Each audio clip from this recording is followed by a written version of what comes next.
Billionaire gives for black credit cards to test for woman what his maid brought left him speechless. Hi, my beautiful family. I speak to you today with a heart full of love, but also with truth. Our channel is built on your strength, your love, and your support. Every story I write is written with tears, with passion, and with prayer for each one of you. But my family, I see the channel going down, because many forget to like, many forget to comment. It hurts me, because it feels like my hard work is left unseen. I ask you today, not just as a creator, but as your brother who truly loves you, please whenever you watch, give your love back. A simple like, a simple comment keeps this family alive, keeps our light shining, and gives me the power to bring you more and more beautiful stories. May God bless every woman in this family with honor, with dignity, and with unshakable strength. May every man be blessed with wisdom and respect. May our children rise higher than mountains, and may every home be filled with endless love and peace. Amen. If your heart is true, write, present. If your love is real, write in the comment where you're watching from. You know those stories where money doesn't just buy luxury, it reveals who people really are. This one is about a billionaire named Adrian, for women who swore they loved him, and a test that should have been simple until his maid, of all people, walked in and left him absolutely speechless. Picture the scene: a sleek penthouse suite, glass walls opening to a city skyline glowing at dusk. Adrian sits at the head of a marble table, full glossy black credit cards laid out in front of him, with diamonds in a quiet war. Each card has no limit, no restrictions, just one rule: bring me something, he told them, his voice calm but firm. That proves what I mean to you. The women exchanged quick glances, their painted smiles flickering with the thrill of unlimited spending.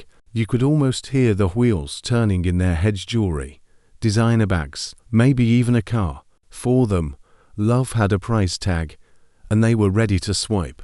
Adrian leaned back, watching their excitement with a faint smirk. On the surface, it looked like a game, but deep down, this was his gamble, the only way he could separate affection from greed. Now, here's the twist.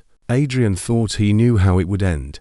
He expected shallow gestures, lavish, predictable tokens. What he didn't expect was Marisol the maid, who wasn't even part of the game, stepping quietly into the picture. She had no designer dress, no glossy smile, just something small, something that seemed almost insignificant compared to the diamonds and champagne that would soon pour in. But when she placed her gift in front of Adrian, the room fell silent. It wasn't expensive, it wasn't flashy, and yet it carried more weight than anything money could buy. Because sometimes the most powerful statement isn't bought, it's earned. And what happened next? Well, it shattered illusions, unmasked greed, and proved once and for all that loyalty doesn't come with a receipt. Before we dive into this story, hey, if you love tales where justice isn't just served, but chilled and plated with silver, make sure to hit that subscribe button. These videos take hours of research, writing, and editing, plus, let's be honest, a lot of emotional recovery from second-hand rage. So your support, it really does mean the world. Now, let's go back to the beginning. Adrian Calloway wasn't born into money. He earned it brick by brick, deal by deal, while most people his age were still fumbling their way through unpaid internships. By 40, he'd built an empire that touched everything from tech startups to luxury real estate. On paper, he was untouchable, but in private, he carried a quiet burden that no net worth could solve. Trust, or rather the lack of it. See, Adrian remembered the years when no one returned his calls, back when he wore the same suit 3 days in a row and slept in the back of his office. And he remembered the exact moment that changed. The money came, and suddenly, people cared. Friends resurfaced, relatives appeared out of thin air, and women who never gave him a second glance now acted like they'd known all along he was special. It left him with a question that gnawed at him daily: who actually cared for him the man, not the fortune? Now, don't get me wrong, Adrian wasn't some hermit locked away in a tower of cash. He dated a lot, in fact, for women, to be exact, each with their own brand of allure. First, there was Bianca the model, gorgeous, confident, the kind of woman who could turn every head in a crowded room. But she treated luxury like oxygen. If it wasn't designer, it wasn't worth touching. Then came Serena the socialite. She had family money, but adored Adrian's more. She spoke in headlines and Instagram captions, curating every moment of their relationship for the perfect post. Her love language wasn't words or touchy. It was HASHTAGS. Third, you had Leela the art dealer. Sharp, ambitious, charming in a way that made you want to believe her. But Adrian noticed how often her gifts to him came from galleries she conveniently profited from. Love, yes, but with a commission attached. And finally, Camille the actress, warm, bubbly, with a laugh that could light up a room. But beneath the sparkle, there was something performative, like every moment was an audition. And Adrian wasn't sure if she wanted him or just the leading role that came with his last name. Individually, they were dazzling. Collectively, they shared one thing. Every gesture, every compliment, every kiss carried a faint echo of calculation. Adrian wasn't blind to it. He played along, smiled at the right times, bought the gifts, attended the parties. But late at night, in that penthouse suite where silence pressed harder than any spotlight, he'd stare out at the city and wonder, if I lost it all tomorrow, who would still be here? And the truth was, he didn't have an answer. That's where the doubt settled in, heavy and unrelenting, because wealth gave him everything except certainty. Now, this wasn't just paranoia. Adrian saw the cracks. Bianca once snapped when a Cartier bracelet didn't come in the color she wanted. Serena posted a candid photo of him asleep without his permission because it got likes. Leela pitched him an investment during what was supposed to be a romantic weekend. And Camille, well, let's just say he caught her practicing crying on cue in the mirror before an argument. Funny, isn't it? The richer he became, the poorer his faith in people grew. And here's where you come in. Do you think money makes it harder or easier to find real love? I mean, on one hand, you have endless options. On the other, how do you know they're there for you and not the black card burning a hole in your wallet? Drop your thoughts below. I'm genuinely curious. For Adrian, the doubt didn't just linger, it consumed. And one night, staring at those glittering city lights, he decided enough was enough. He needed proof, a way to see past the smiles and staged affection. What he came up with wasn't cruel, it wasn't manipulative, but it was bold, a test. One that would either expose the truth or, just maybe, restore his faith. And that test? Well, it started with 4 black credit cards. The night of the test was quiet, almost unnervingly so. Adrian had chosen the setting carefully, his dining room. Not a restaurant, not some grand gala.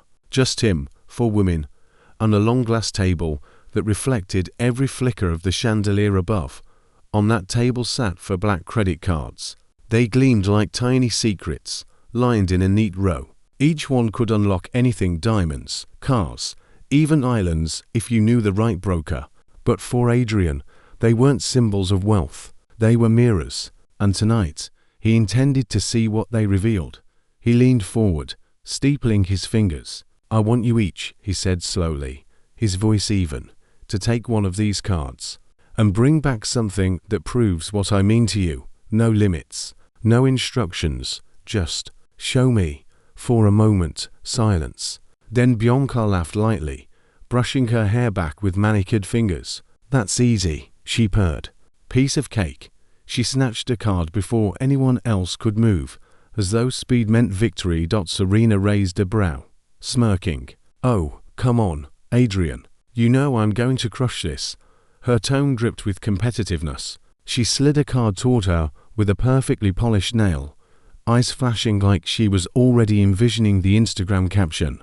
Leela, the art dealer, stayed quiet, but her gaze lingered on the cards with calculation. Finally, she lifted one with a small, knowing smile, like a gambler pulling a chip from the table. Camille waited until last, performing her hesitation like it was theatre. She gave Adrian a soft, almost tearful look. You'll see what you mean to me, she whispered, clutching the card to her chest as if it was holy scripture. 4 women, 4 cards, 4 promises. On the surface, they looked thrilled, but underneath, something else was simmering: greed, competition, the thrill of unlimited power. Their eyes glittered with the kind of hunger Adrian knew too well. He sat back, forcing a smile, though his gut twisted. Was he testing them, or himself? What none of them noticed was Marisol, the maid, quietly clearing glasses at the far end of the room. She kept her head down, but her ears worked just fine. When Adrian gave his instructions, she froze for just a second. Her gaze flicked toward the cards, then back to her tray. Not for herself, never for herself, but because she understood more about Adrian's loneliness than anyone in that room. She had seen him on the quiet mornings before the world noticed him, coffee half drunk, papers scattered, eyes heavy with something money couldn't buy, fatigue. She'd seen him at his worst, when his migraines drove him into silence, and at his most human, when he lingered by the photo of his late mother. Because here's the thing about money, it reveals, but it also blinds. You can't always tell if someone's smiling because they care, or because they see dollar signs. Now, pause for a second. Imagine you were handed a no-limit card. No rules, no restrictions. If someone you love said, "Show me what I mean to you," what would you bring back? Would it be expensive? Or would it be something different, something priceless? Be honest. Drop it in the comments. I'd love to hear. Back in Adrian's penthouse, Marisol lingered a little longer that night. She wiped the table, collected the half-empty glasses, and noticed the way Adrian sat there, lost in thought. "Long day, sir?" she asked softly. Adrian blinked, pulling himself back. "Something like that." She didn't push. She never did. But when she glanced at that empty card slot again, she felt a tug in her chest. She didn't know why. Maybe because she'd seen too many women come and go, their smiles fading once the money stopped flowing. Or maybe because, deep down, she couldn't shake the feeling that this wasn't really about cards at all. It was about whether Adrian would finally find someone who saw him. And though she didn't know it yet, soon, that someone would be her. But that's getting ahead of the story. For now, 4 women had their golden tickets, and Adrian, he had nothing but doubt, the ticking clock, and the sinking suspicion that what they brought back might cost him more than money. The first to return was Bianca. She strutted into the penthouse like she owned it, designer heels clicking against marble. On her wrist, a diamond-studded watch so bright it could blind you if the light hit just right. She held it up as though she'd just discovered the cure for loneliness. "Cartier limited edition," she announced proudly. "Only 5 in the world. I had to pull some strings, but you're worth it." Her smile lingered on the diamonds, not on Adrian. That told him everything. He nodded politely, thanked her, even tried to mirror her enthusiasm. But inside, disappointment started its slow crawl. Was this what she thought he wanted? A reflection of his own wealth staring back at him from her wrist. Next came Serena, and oh, she didn't just walk in, she made an entrance. Behind her, 2 assistants dragged shopping bags stacked like skyscrapers, glossy logos plastered across them. "Surprise," she sang, twirling in a couture gown that probably cost more than most people's rent for a year. "I thought about what you mean to me, and, well, you're my world, so I bought you the world." She tossed a bag onto the table. Inside was a platinum globe sculpture, covered in tiny gems. Expensive, absolutely, personal, not even close. Adrian forced another smile, though this one faltered. He wondered if Serena had even paused long enough to think about him, the man. If she just saw an opportunity to turn love into a photo op. Leela arrived third, calm and collected. She didn't bother with assistants or theatrics. Instead, she presented a framed piece of art, abstract, bold, striking. "It's a statement piece," she explained smoothly. "Represents strength, vision, you." Adrian studied the brush strokes, the clashing colors. Beautiful, yes, but as his eyes drifted to the tiny gallery stamp in the corner, He realized it was from her own collection. Convenient, almost too convenient. He couldn't help the flicker of cynicism. Was this a gift for him or just another sale for her? Finally, Camille. Sweet, bubbly Camille, who practically floated in on a cloud of perfume and enthusiasm. She clasped Adrian's hands dramatically, eyes wide as if she'd just stepped out of a rom-com. I didn't just buy something, she declared breathlessly. I bought *** something. She pointed outside, where a gleaming sports car sat parked in the driveway, ribbon and all, so we can escape together whenever we want, just you and me. Adrian glanced at the car's sleek, red, absurdly impractical. His chest tightened, not from all but from something far heavier. Did she really believe a sports car equaled devotion? By the time Camille finished her speech, the table was buried under glittering tokens of love, watches, jewelry, artwork, designer clothes, a sports car idling outside. It looked less like romance and more like an auction house gone mad. And Adrian, he sat there, hands folded, a faint ache behind his eyes. They had all played their parts perfectly. They smiled, they praised, they draped themselves in luxury, but none of it carried weight. None of it touched the hollow space in his chest that longed for something real. The irony was almost cruel. He had given them unlimited power to show him the truth, and all they revealed was how shallow their affection truly was. He leaned back, exhaling slowly, watching them chatter and bicker about whose gift was better. Serena bragged about her globe. Bianca scoffed that her watch was more timeless. Camille insisted nothing beat adventure, while Leela smirked quietly, confident her art carried sophistication the others lacked. Adrian didn't interrupt. He just listened. Their voices overlapped, competitive and sharp, each one clawing for dominance in a contest they didn't even realize they had already lost. Inside, Adrian felt the disappointment calcify into something else. Clarity. He saw them for what they were, and he wondered, not for the first time, if anyone in his orbit cared about him. Stripped of the fortune, stripped of the power, and just when he was about to give up on everyone, the last person he expected walked into the room. The room was still buzzing from the women's bickering when the air shifted. Quiet footsteps, a presence that didn't demand attention, but carried it anyway. Marisol.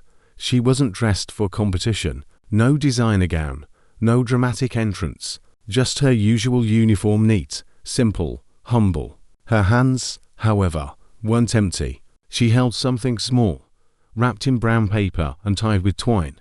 The contrast was almost laughable. For women flaunting treasures worth millions. And then Marisol, clutching a package that looked like it belonged on a kitchen shelf. Adrian frowned, curiosity flickering.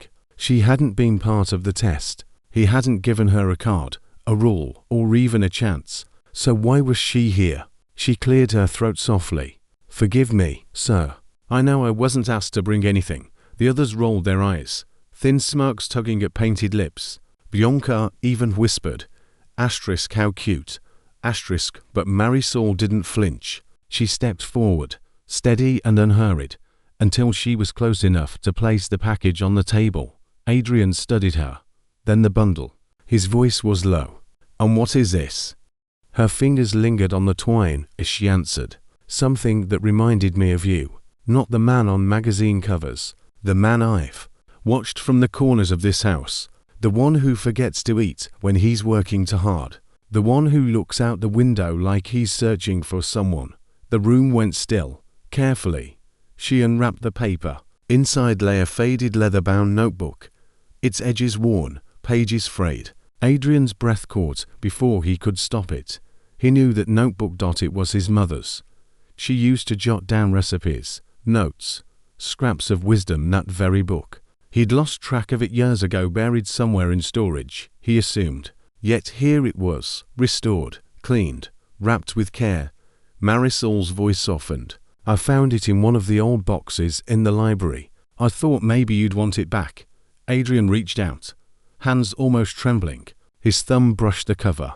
And just like that, memories flooded in. The smell of his mother's cooking, the warmth of her laughter, the way she used to encourage him when he was just a boy with impossible dreams. The women shifted uncomfortably, their jeweled gifts suddenly dull in the shadow of a weathered notebook. Billionaire scoffed. "It's just an old diary." But Adrian wasn't listening. Marisol wasn't finished either. "I bookmarked a page," she said quietly, pointing to a ribbon tucked between the sheets. "Your mother wrote about you there. I thought you'd want to see it." He opened to the marked page. His eyes scanned the familiar handwriting. "Adrian will build something great one day. Not because of money, because of heart." His throat tightened. He hadn't read those words since he was a teenager. Back then, they'd been a lifeline fuel for nights when he doubted himself. And now, in this moment, they cut through the noise like sunlight through storm clouds. For a long time, he couldn't speak. He just stared at the page, jaw tight, fighting the wave of emotion that threatened to undo him. Finally, he looked up at Marisol, and for the first time in years, his smile wasn't rehearsed. It wasn't the polite, polished grin he wore at galas and boardrooms. It was real. Small, yes, but real. You kept this safe?" he asked. Her gaze dropped, humble. "I just thought it belonged with you. It cost nothing. It glittered not at all. Yet it weighed more than every watch, car, and gown piled on that table." The other women squirmed. Their painted confidence cracked, replaced by irritation, envy, even fear. Serena crossed her arms tightly. Camille bit her lip. Leila raised a brow but said nothing. They all felt it, the shift in Adrian's eyes. The way he looked at Marisol, not as a servant, but as someone who understood him in a way they never could. He closed the notebook carefully, almost reverently, as though it might shatter if he held it too tightly. Then he set it against his chest, drawing in a slow, steady breath. And in that breath, he realized something. Every grand gesture, every glittering display tonight had been a performance.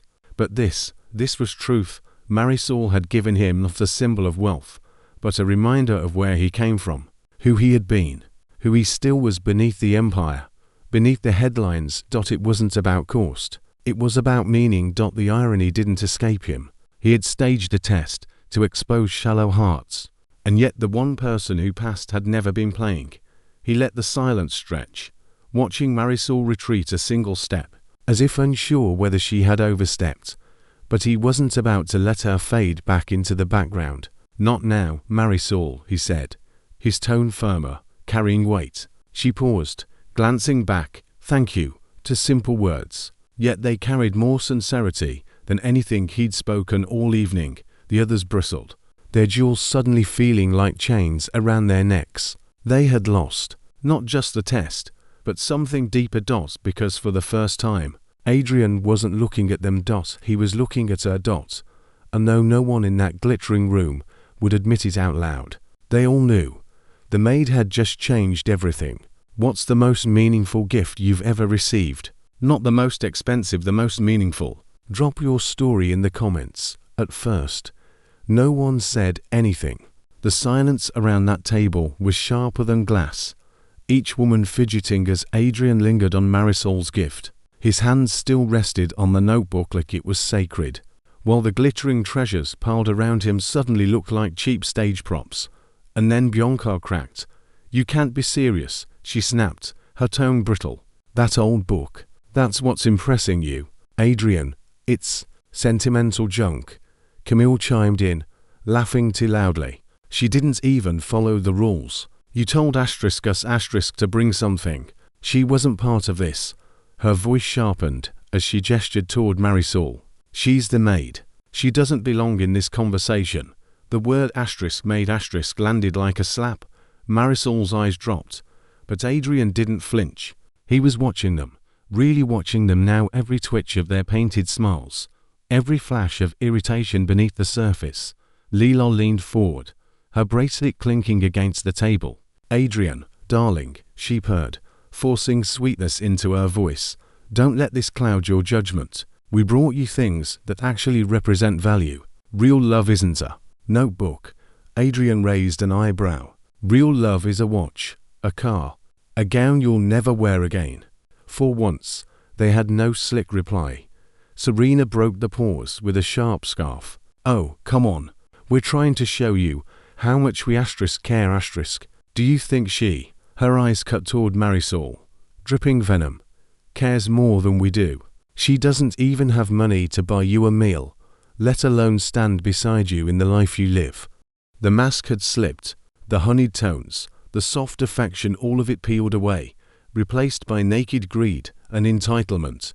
Adrian leaned back, the faintest trace of a smile tugging his lips. Not amusement, recognition. He had suspected, of course, that nagging doubt had been why he staged the test at all.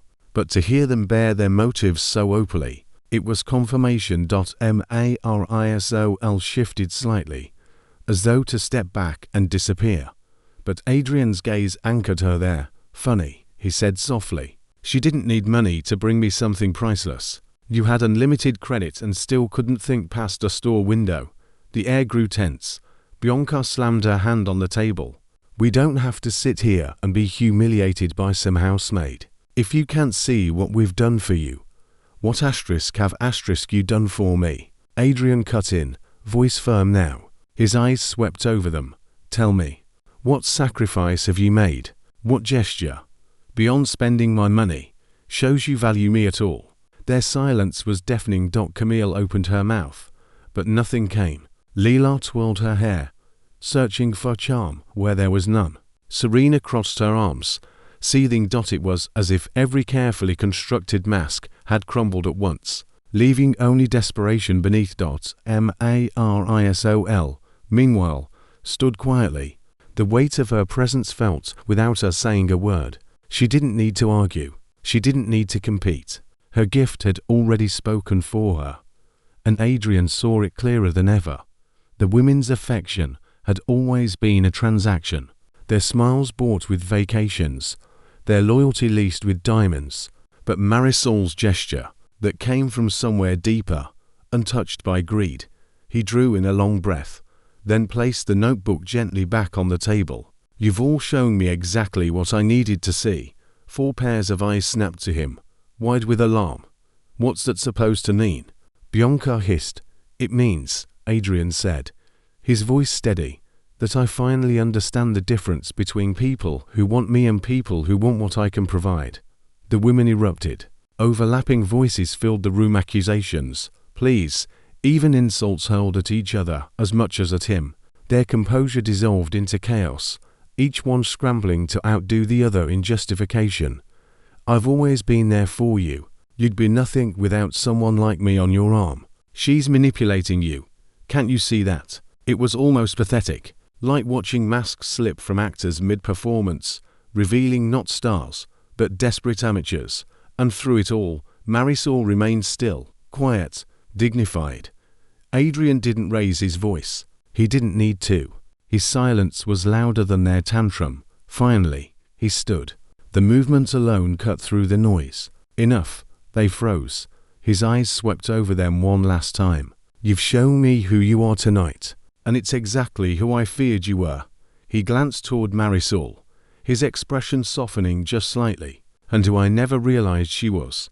That single glance was more devastating to the others than any insult. They saw it, the recognition, the shift, the undeniable contrast.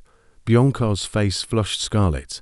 Camille's lips trembled. Serena muttered under her breath. Leela simply stared, calculating her next move even in defeat. But the truth was out.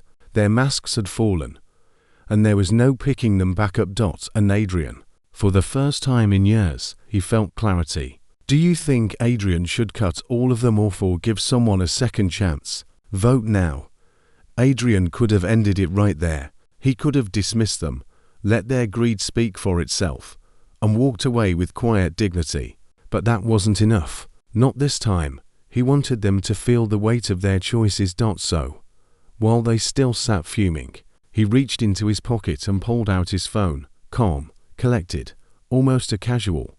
You know, he said, voice steady, those cards I gave you, they're not just limitless, they're traceable. 4 sets of eyes blinked in confusion. I watched every purchase you made, Adrian continued, tapping his screen. And the results? Well, they were telling. Bianca shifted uneasily. What do you mean by that? Adrian's gaze locked on her first. You said you were bringing me a watch to honor our time together. Sweet, except you also used the card to book a week-long trip to Santorini. 2 tickets. One in your name, one in your ex's. The color drained from Bianca's face. That's not. But Adrian cut her off with a single look. I don't need excuses. Just honesty. Something you apparently couldn't buy. He turned to Camille next. She straightened in her seat, as if posture could save her. Camille, you brought me a designer suit. Nice touch. But you also spent $15,000 on handbags. For yourself. And unless I miss something, love isn't measured in leather and logos. Her lips parted, ready to argue, but nothing came out. She sank back, eyes burning holes into the floor. Adrian's attention slid to Serena. You were the most interesting, he said. You gifted me a sports car. Flashy, sure. But you also made a down payment on a penthouse under your own name, using my card, planning for a future I wouldn't even be in. Serena's jaw tightened, but her eyes gave her away. Caught, finally. He faced Leela. She smirked, as if she could charm her way through. And you, Leela. The gown was stunning, I'll admit that. But behind it, charges for a private consultation with a matchmaker, an agency that guarantees introductions to men your level. Her smirk faltered. Adrian let the silence stretch, each revelation echoing in the room. 4 women. 4 betrayals. Do you see the pattern? He asked quietly. Not one of you thought beyond yourselves. Not one gesture came without strings, without some angle. And yet Chiti's eyes flicked toward Marisol, spent nothing, and gave me everything.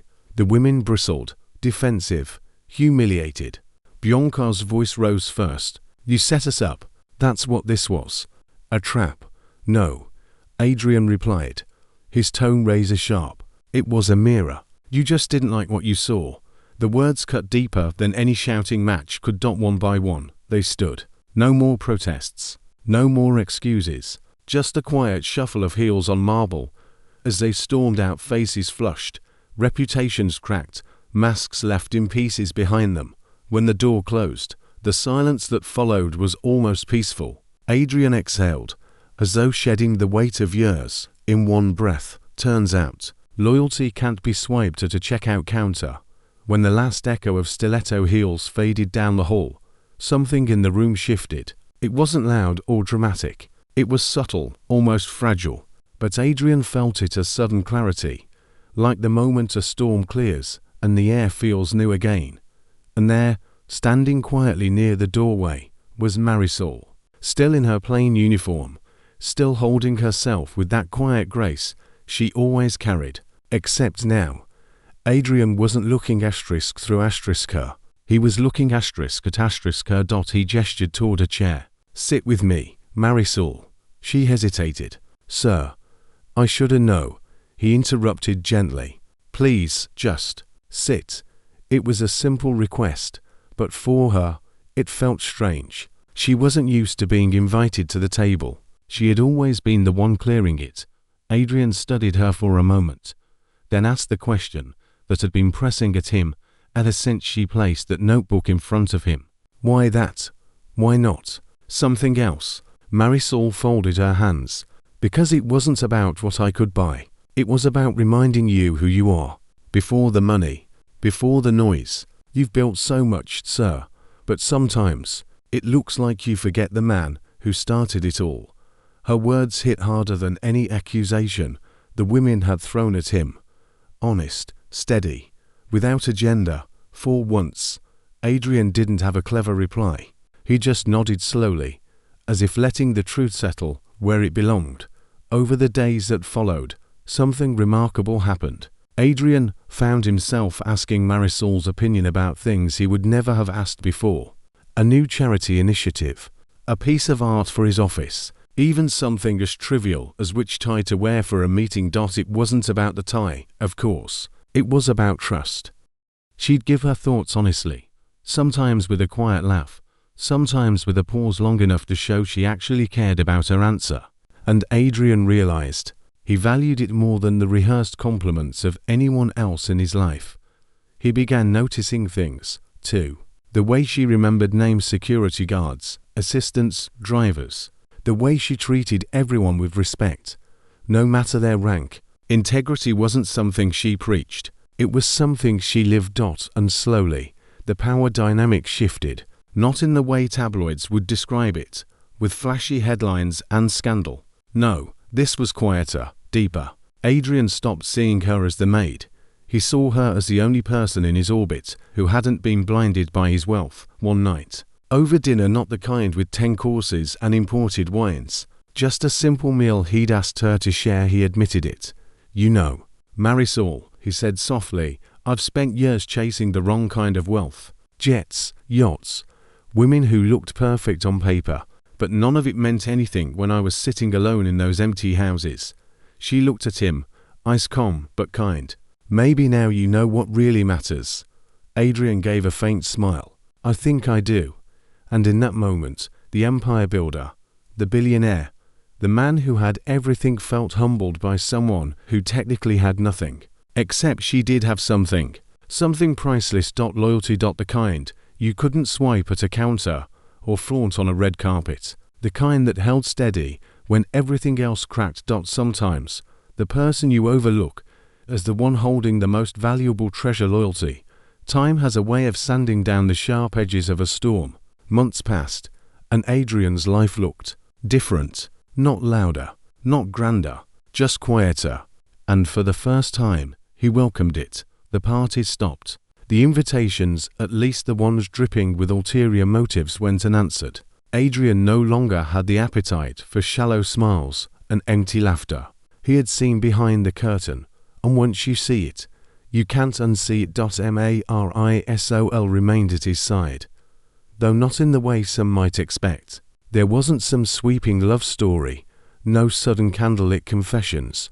What grew between them was something far more rare: trust, steady, uncomplicated, real. He found himself leaning on her not because he had to, but because he wanted to. When he debated whether to take on a new venture, she'd tilt her head, think for a moment, then tell him honestly if it smelled like ego more than vision. And he listened. That part surprised him the most. One evening, as they walked through the garden that used to host champagne-fueled galas, Adrian admitted, "You know, I used to measure people by how much they impress me. Now I measure them by how much peace they bring me." Marisol smiled. Peace lasts longer than applause. And with that, she kept walking, leaving him to consider how simple truths can feel heavier than diamonds. Adrian began reconnecting with old friends, the ones who knew him before the billions, before the empire. He started showing up at family dinners he used to skip. He even carved time to mentor a few young entrepreneurs, not with flashy advice, but with lessons scarred into his own mistakes. For once, his world wasn't built on spectacle. It was built on sincerity. And tucked away, in the back of a safe, lay those 4 black credit cards, untouched, unused. He didn't cancel them, no. That would have been too easy. Instead, he locked them in silence. A reminder of the test that revealed more than he bargained for. Some nights, when the house was still, he'd glance at that safe and almost laugh. All that power, all that temptation, gathering dust. Proof that money could open doors, but it could never keep them from slamming shut. What kept them open was something simpler: truth, loyalty, a steady voice reminding him who he was when everything else tried to make him forget. And so, Adrian's empire didn't just survive, it shifted. Not louder, not brighter, just stronger.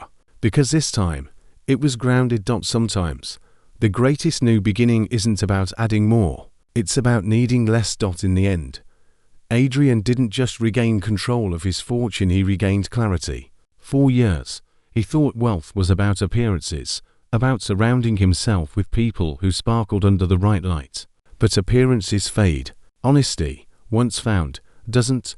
Marisol's gift, small, thoughtful, almost ordinary at first glance, reshaped everything he thought he knew about loyalty. It wasn't the price tag that struck him. It was the weight of sincerity, a reminder that the rarest treasures aren't bought, they're given freely. And that's what stayed with him. Not the cars, not the designer labels, not the shallow promises, Just a simple gesture from someone he once overlooked. Funny, isn't it? How one quiet moment can undo years of illusion. So Adrian made his choice to build a life rooted in truth, not vanity, to stop chasing applause and start valuing peace. And if you ask me, that's the kind of revenge no amount of money can buy. Now, before we close, let me ask you, what about you? What's the most meaningful gift you've ever received? Not the most expensive, the most meaningful. And if you found this story as satisfying as I did, please hit like, leave a comment, and subscribe. It takes hours to write, sift through details, and bring these stories to life, and your support helps us keep doing what we love. Because in the end, stories like loyalty are best when they're shared.